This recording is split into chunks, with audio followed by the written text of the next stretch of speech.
Hi, this is Mark at Ding Dong's Garden, and today I wanted to bring you indoors and just show you you can have mulberries in pots indoors, and they will do well.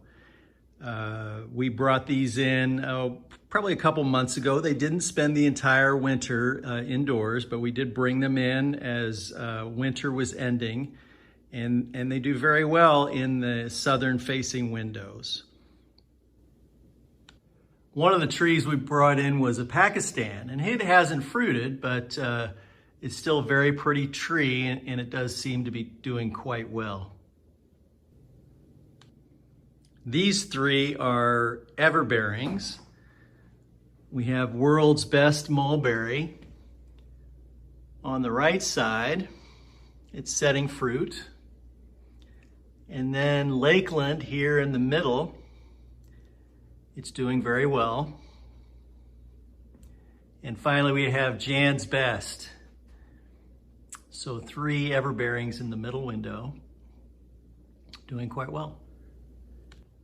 And in the east window, we have 4 more everbearings. I chose to bring the everbearings inside to see how they would fare. And on the far left over here, we have 4 Seasons.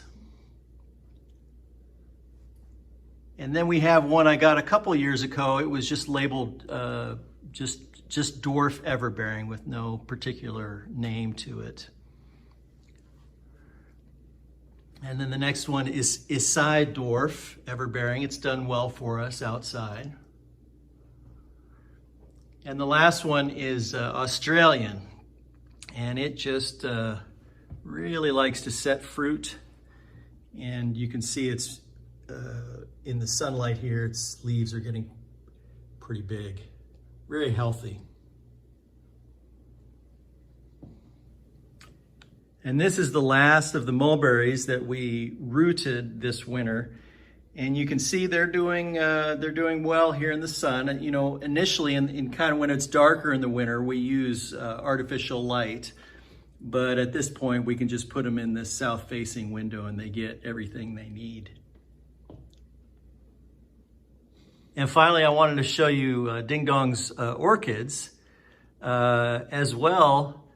They're very pretty, but I also wanted to show you this. She used one of my sticks that I didn't use to root with, and she used it to support her orchid here, and it has gone and rooted. So just goes to show that life will find a way.